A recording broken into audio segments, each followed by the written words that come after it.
Le front de la lutte contre la corruption a été particulièrement intense en cette année 2025 si l'on en juge par les actions de l'autorité indépendante de lutte contre la corruption AILC.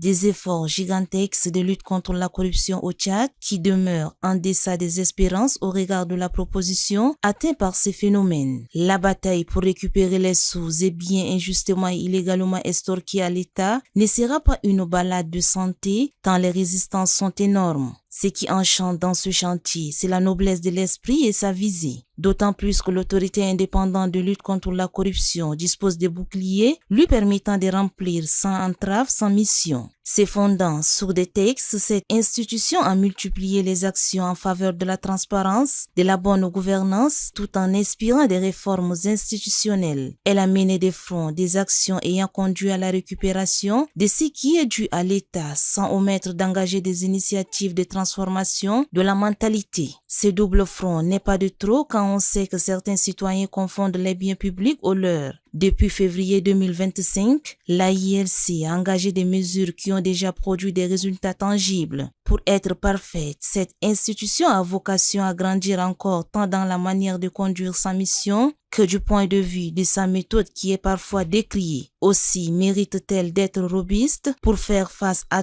à n'importe quelle résistance qui pourrait limiter son efficacité. À ce jour, 37 missions d'audit sont menées au sein de plusieurs institutions publiques. Sur le plan répressif, les enquêtes menées ont permis de récupérer 31 véhicules indûment soutirés du parc auto de l'État ou illégalement réformés. Au total, 92 personnes sont interpellées, 54 suspendues de leurs fonctions et 38 poursuivies en justice, parmi lesquelles 6 condamnées. Dans le domaine de la gestion administrative, notamment le recrutement à la fonction publique, l'AILC a mis au jour des irrégularités au ministère de la Santé publique. Face à ces pratiques, l'autorité a procédé à l'annulation des recrutements jugés irréguliers et restituant au ministère de la fonction publique les prérogatives qui lui revenaient initialement. Sur le plan académique, des manipulations sont découvertes lors des admissions à l'École nationale des techniques d'élevage. Dans les secteurs fiscal et douanier, l'AILC a identifié d'importantes pertes financières, dont près de 225 milliards de francs CFA au profit de la CNPC ainsi que plus de 62 milliards de francs CFA réglés auprès de certaines banques. Des cas de sous-évaluation en douane et de non-respect des procédures sont également relevés, causant d'importants préjudices à l'État. À cet effet, l'autorité a suspendu 92 agents identifiés responsables. Dans le domaine de passation de marchés publics, l'AILC a relevé des attributions de contrats sans appel d'offres, des fractionnements frauduleux des marchés, l'usage de documents falsifiés et de surfacturation.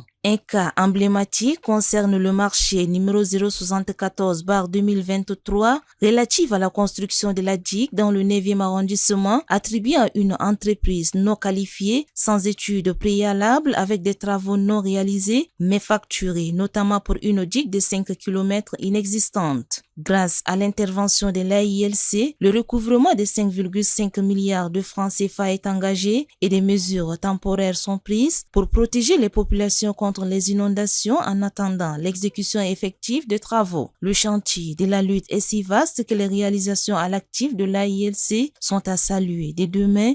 Cependant, la grande moisson est encore à faire.